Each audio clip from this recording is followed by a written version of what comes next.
여러분 반갑습니다. 장국 박사입니다. 다들 즐거운 주말 휴일 보내시고 계십니까? 오늘 아침은 날씨가 날씨보다도 기온이 부쩍 좀 떨어진 주말 아침이었지 않나라는 생각을 합니다. 어, 아무래도 이제 12월에 다가설수록 날씨는 점점 쌀쌀해지고 추워지겠죠. 항상 감기 조심하시고 요즘은 특히 이제 감기를 걸려서 뭐 기침이라든지 재채기를 하게 된다면 괜히 또 주변 시선을 의식해야 되고 좀 그런 세상에 살고 있지 않나라는 생각을 합니다. 오늘 주말을 이용해서 간단하게 이번 지금 현재 코로나 확산세가 전국적으로 점점 일파만파 커지고 있는 과정 속에서 자, 그럼 우리가 코로나 3차 대유행을 기회로 만들어야 되는 시점이라고 생각을 합니다. 오히려 저는 하늘이 준 기회지 않겠냐라는 생각을 해요. 뭐 사회적으로라든지 그리고 현재 뭐 자영업 운영하시는 분들에게는 이제 좀 가슴 아픈 일이고 빨리 안정을 찾아야 되는 부분이겠지만 또 주식을 하는 주식인의 입장에서는 이번 기회로 인해서 자 그동안 많이 올라버렸던 뭐 그동안 코로나 피해주로 불리우는 종목군들의 조정을 기회로 잘 활용해야 되는 부분이지 않겠냐라는 생각을 합니다.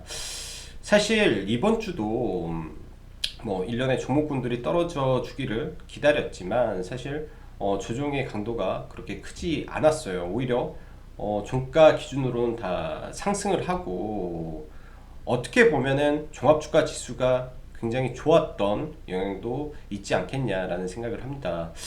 그러나 일부 언론에서 그리고 시장 돌아가는 현 상황 속에서 이제 나스닥 그리고 해외 증시도 마찬가지고요.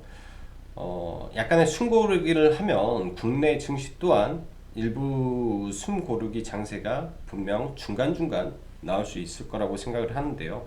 그럴 때마다 우리는 이제부터 정말로 3차 대유행을 기회로 삼아서 사야 될 종목과 이제는 버려야 될 종목을 확실히 구별해서 대응을 해야 될 시점이다 라고 생각을 합니다. 자, 그럼 하나하나 좀 보도록 하겠습니다. 일단 코로나 3차 대유행을 기회로 만들어야 된다라고 생각을 하고요. 먼저 백신에 대한 부분은 2020년 말까지 해서 현재 메이저 화이자도 긴급 사용 승인이 떨어질 예정일 거고 뭐 모더나도 마찬가지겠죠. 또 아스트라제네카도 결과 발표를 조만간 할 예정입니다.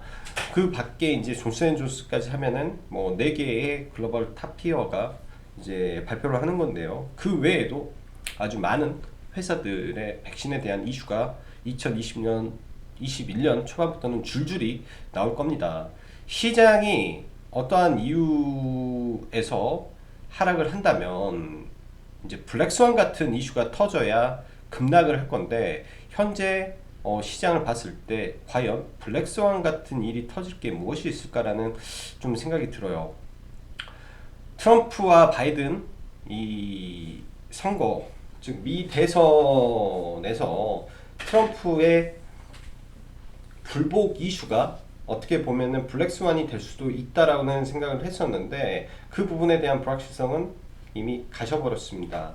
자, 그렇다면 시장은 당연히 긍정적으로 봐야 되고 악재의 신선도가 없기 때문에 시장에서는 큰 폭의 하락이 그렇게 많이는 나올 가능성이 없다라고 판단이 되고 그에 따라서 우리는 앞으로는 컨택주 즉 피해를 받았던 업종에서 기회를 살려야 된다라고 봅니다. 현재 코로나 확진자 수는 글로벌적으로 엄청나게 많죠. 미국 거의 20만에 육박한 확진자가 나오고 있음에도 불구하고 미국 증시가 버틴다라는 거는 2020년 아마 말에 혹은 내년 초에 집행 가능성이 있는 미국의 2천조 원에 달하는 이 경기 부양책에 대한 기대가 여전히 남아있다라고 보면 될 겁니다. 2020년 3월 발생된 코로나 사태로 인해서 미국은 엄청난 돈을 풀었죠. 급한 불을 끈 거에 불과하고 앞으로는 이 2천조가 풀리는 부분은 경제를 살리기 위한 인플레이션을 만들려고 하는 겁니다. 인플레이션을 끌어올리기 위한 돈들이 시장에 터지기 때문에 그러한 자금으로 인한 미 증시의 다시 한 번의 상승이 가능할 거다라는 판단이 내려지는 시점이고요. 그렇다면 우리가 이제 이러한 부분을 생각을 한다면 어떤 섹터를 봐야 되냐. 다시 한번 말하지만 피해 섹터가 바닥권에서 엄청나게 많이 자리를 잡고 있기 때문에 이쪽에서 기회를 당연히 살려야 되겠죠. 이번 화이자 백신 이슈가 나오면서 대규모 자금이 들어왔는데 그런 부분이 전부 다 피해 종목군들에 다 들어왔습니다. 자, 그렇기 때문에 이쪽 섹터 집중적으로 가야 되고요. 자, 그렇다면 사야 될 종목은 뭐냐? 당연히 피해 종목군 중에서 골라서 2021년을 준비해야 됩니다. 이런 종목군들이 단기적인 부분은 절대 아니에요. 단기적으로 볼 사항은 아니다. 주식 투자에 있어서 당연히 단기 종목이 있을 거고 중장기 종목이 있습니다.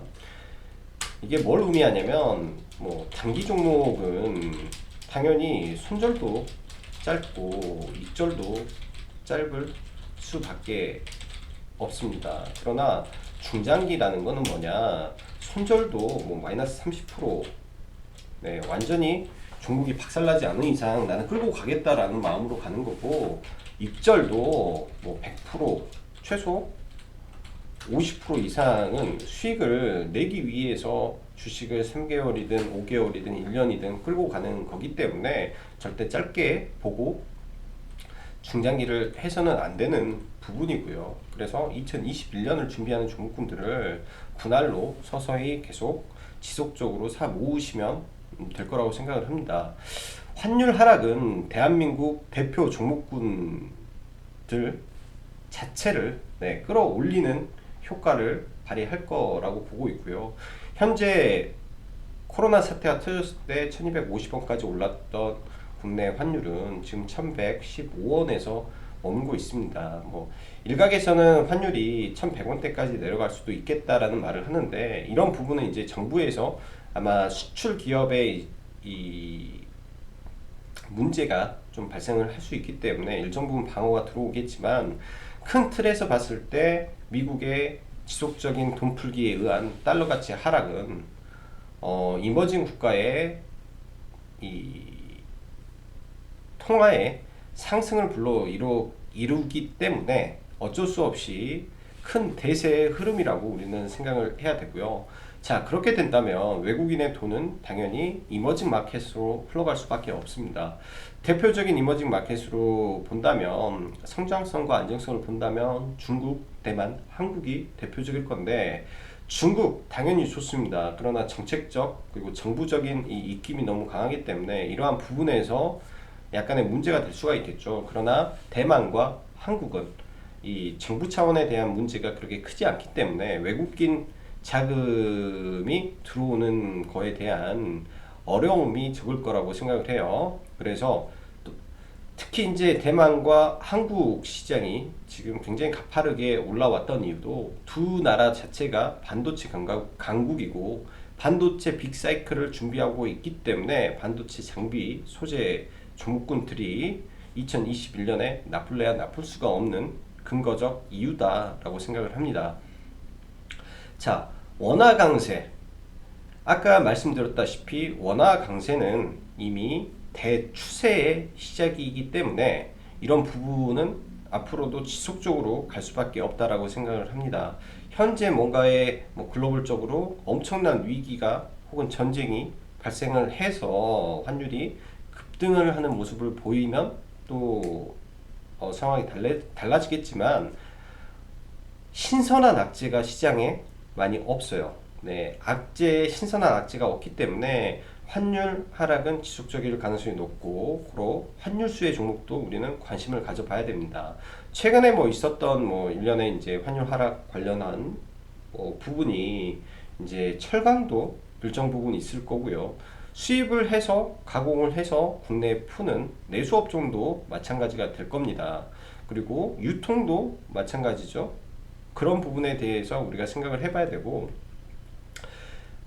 외국에서 가져와서 다시 가공해서 뿌리는 종목군들, 뭐 한국전력 또한 아직 시장에서 그렇게 큰 폭의 상승은 없지만 실적이 떨어질래야 떨어질 수가 없습니다. 작년보다 원자재를 들어와서 에너지를 만들어서 바꾸는 부분인데 환율은 떨어졌지, 그리고 작년보다 유가도 급락을 한 상황이지, 올해는 작년보다 나쁠래야 나쁠 수도 없고요.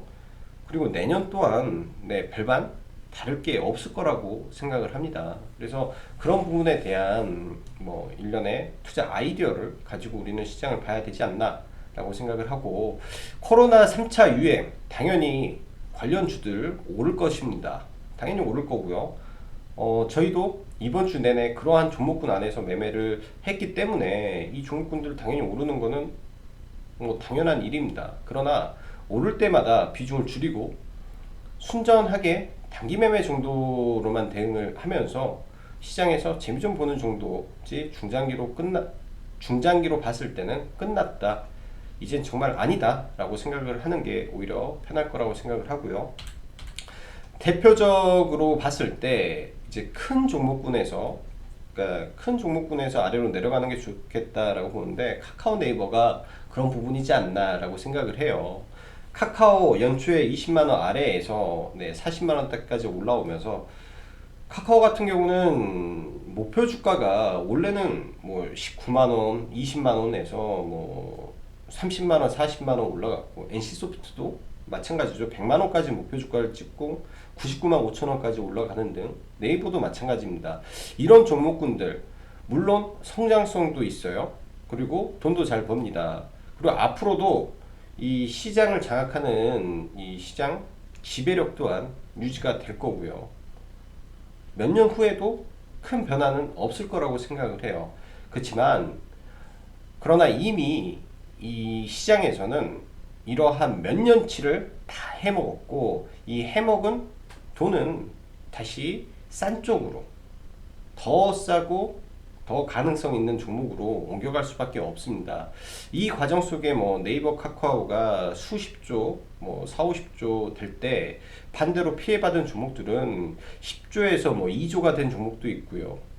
2조, 뭐 3조, 2조 이런 종목군들이 바닥에서 꿈틀대고 있기 때문에 메이저 또한 그런 부분을 태가 나지 않게 서서히 물량을 줄이면서 내려갈 겁니다.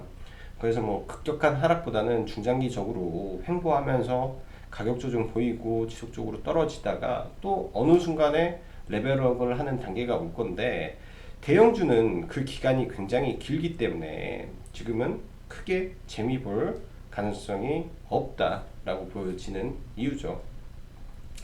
자, 시장을 잠깐 한번 볼게요. 시장을 뭐 해외 증시를 잠시 놓고 보면, 자, 해외 차트들을 한번 쭉 놓고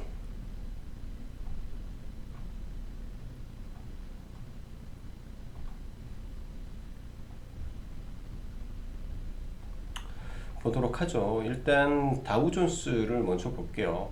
사실 나스닥이 다우존스보다 훨씬 더 강하게 올라왔고 훨씬 높은 상승을 했습니다.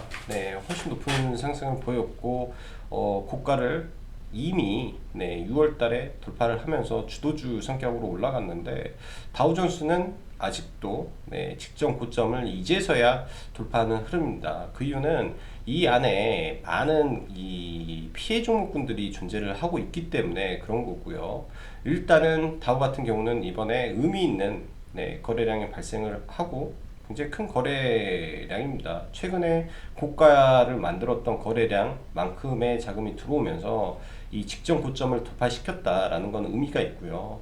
이 갭을 메꾸고 여기서 조정을 거친 다음에 올라간다면 이거는 거의 확실한, 제가 봤을 때는 아일랜드 갭이 맞을 거라고 생각을 해요. 이런 것 보고 상승 시 급진 갭이라고도 하고요, 상승 갭이라고도 합니다. 또한 돌파 갭이라고도 하고요. 돌파 갭의 의미는 거래량이 수반된 갭이어야 되기 때문에, 이런 부분에서 현재 진행되는 코로나 확산세로 인한 하락은 다우도 분명히 매수의 기회로 나올 거라고 봅니다. 그래서 만약 다우가 동시에 갭을 메우고 국내 코스피도 일정 부분 갭을 메운다든지 약간의 뭐 음봉이 큰 거래량이 발생하면서 종목을 밀린다면 이번에는 그냥 매수의 기회로 대응을 해야 될 것 같고요. 미국의 나스닥 안에서 이 반도체 지수를 보면 이 또한 돌파갭이 발생을 했습니다. 굉장히 의미 있는 돌파갭이 나오고 여기서 갭을 메우고 올라왔죠. 새로운 박스가 만들어졌기 때문에 이 반도체 섹터에서도 지속적인 상승이 가능하고요. 이머징 국가 차트를 볼게요. 장기적으로 대만도 이러한 박스권을 만들어 놓고 이번에 돌파를 했습니다. 국내 증시와 특히 코스피와 아주 비슷한 모습을 보이고 있는데 이때 빠지면서 이 엄청난 거래가 터지고 그 이후에 돌파를 시켰어요. 그럼 이게 빠지면서 매집을 한 가능성이 굉장히 높죠. 매집을 한 거를 거래량 없이 올렸기 때문에. 그래서 대만도 굉장히 좋은 모습이고요. 독일 뭐 글로벌 증시가 전반적으로 상승을 위한 힘모으기 시장으로 분이 보이지 않습니다. 그렇다면 국내 증시는 당연히 올라가는 게 맞겠죠. 국내 증시도. 그래서 글로벌적 트렌드 흐름 안에서는 전혀 문제가 없고 고로 국내 증시 또한 현재 이런 모습 자체가 돌파를 하고 이러한 갭을 메우는 음봉이 떨어진다면 이제는 그냥 매수로 대응을 해야 되고 이 음봉이 떨어지는 구간에서는 컨택 섹터와 IT 반도체를 집중적으로 잡아야 될 근거가 되지 않겠냐라고 생각을 합니다. 최근 우리나라 시장이 급격하게 하락을 보이고 바닥을 찍은 게 10월 30일이죠. 10월 30일 날 이틀 동안 1조 5천억, 어떻게 보면 개미털기를 이 이틀 동안 한 번에 강하게 하고 이 물량을 지금부터 본격적으로 잡아 들어가는 돈의 흐름이 굉장히 시장에는 강하게 들어오고 있습니다. 이게 이제 원달러 환율과 일맥상통한 부분이고요. 정확히 보면은 10월 26일부터 이 한 달간 기간 동안에 4조 가량의 매집을 했기 때문에 적은 수량의 돈이 아니라고 저는 판단을 합니다. 코스닥도 수급은 점점 개선될 가능성이 높고요. 코스닥 또한 코스피를 따라갈 가능성이 높기 때문에 양 시장 다 긍정적인 흐름에서 놓고 봐야 되지 않겠나라고 생각을 하고 지수의 하락이 끝이 없듯이 반등의 고점도 끝을 어디로 잡고 대응을 해야 될지 이 고점의 대응을 기준을 잡지 않고 대응을 하는 게 좋지 않겠냐라고 생각을 합니다. 자, 그럼 지수에 대한 부분은 뭐 이 정도까지만 한번 봐보고요. 몇 가지 종목들 한번 보면서 마무리하는 시간을 갖죠. 자, 전통적으로 이 피해 업종들을 하나하나 좀 봐보면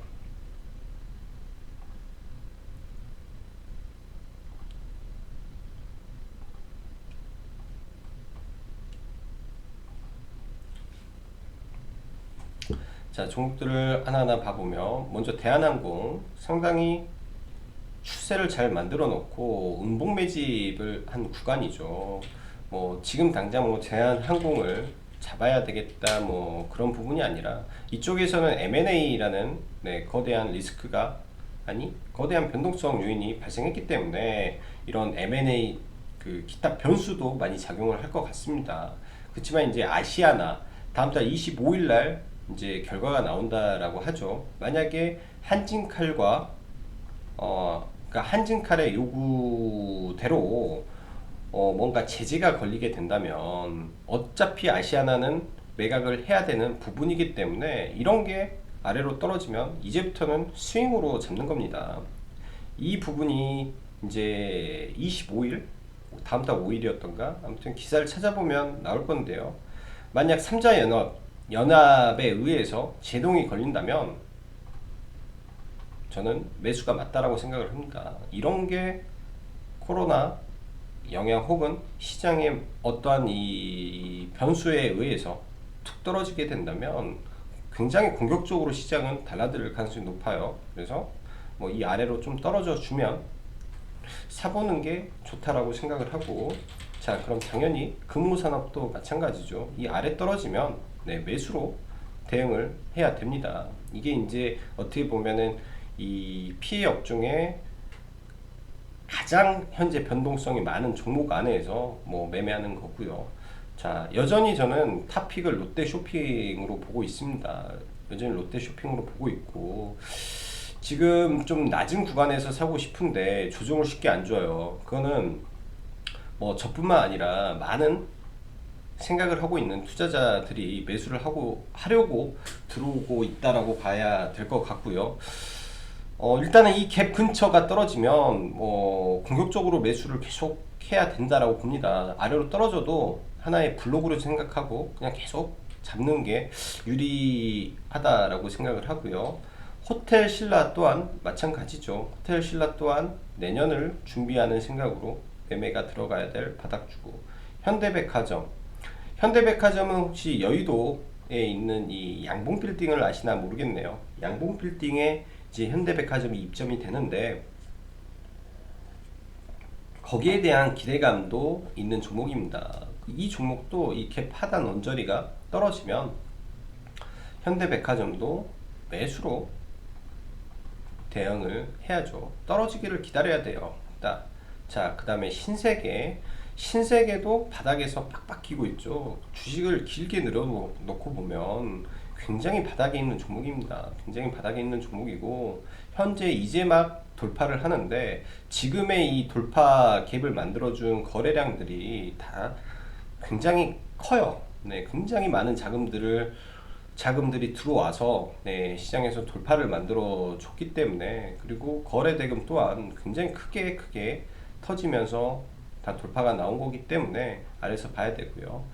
이 컨택 섹터에서 대장은 이마트입니다. 대장은 이마트인데 이미 시가총액 기준이 4조 3천억까지 올라와 있기 때문에 다소 조금 어려움은 있을 것 같아요. 아무리 쓱닷컴이 성장성이 있다 한들 그래도 약간 좀 높은 것 같아서 좀 낮은 쪽에 바라보는 게 좋겠다라고 보여지고, 엔터 쪽은 원래 지금 YG와 JYP 쪽을 봤는데 올라 버렸어요. 네, 엔터 쪽은 너무 많이 올랐기 때문에 패스를 해야 될 것 같고, 화장품도 지금 아모레퍼시픽 기준으로 굉장히 좀 올라오고 있죠. 일단은 다시 눌리는 거를 좀 봐야 되지 않겠냐 생각을 합니다. 뭐 여기서 다이렉트로 가면 좋은데, 금요일날 이 봉을 만들어 준 거는 25일날 왕이 외교부장의 방한 이슈가 올렸기 때문에 단기적으로는 그 이슈빨이지 않나 라고 생각을 해야 된다라고 보여져요. 그러면 또 눌릴 때 이제 들어가는 전략이 있어야 될 것 같고, 이치한불이라든지 이런 쪽은 네, 일단 그래서 먼저 탑픽은 유통 섹터를 좀 보면 좋을 것 같고요. 자, 마지막으로 뭐 카카오 네이버를 한번 볼게요. 카카오 정말 대단한 종목입니다. 네, 이렇게 차트를 놓고 보면 장기적인 박스권이죠. 거의 6년 동안의 박스권을 코로나 사태로 돌파를 시키면서 엄청난 추세를 만들었던 종목입니다. 제가 기억하기로는 이 당시에 목표 주가를 25만원으로 올렸고, 여기서 30만원이 됐는데 목표 주가를 다 뛰어 올렸어요. 그래서 목표 주가 계속 올라가면서 지금은 50만원 단 목표 주가가 나왔고 그런 상황입니다. 자, 그럼 이 종목이 이번 기회에 코로나 이슈가 또 발생을 해서 사회적으로 문제가 되고 확산이 더 크게 돼서 한 번 더 올라와 준다. 저는 이번에는 네, 매도로 잘 대응을 하셔야 된다라고 생각을 합니다.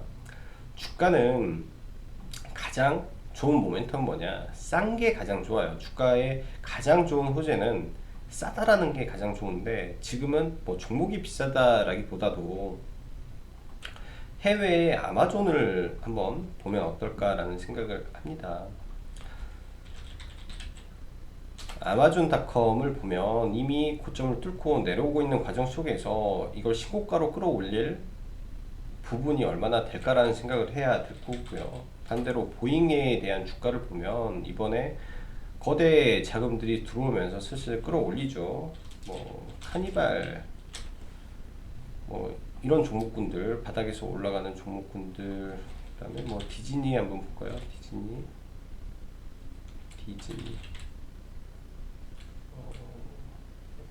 잠깐 뭐라고 쳐야 되나?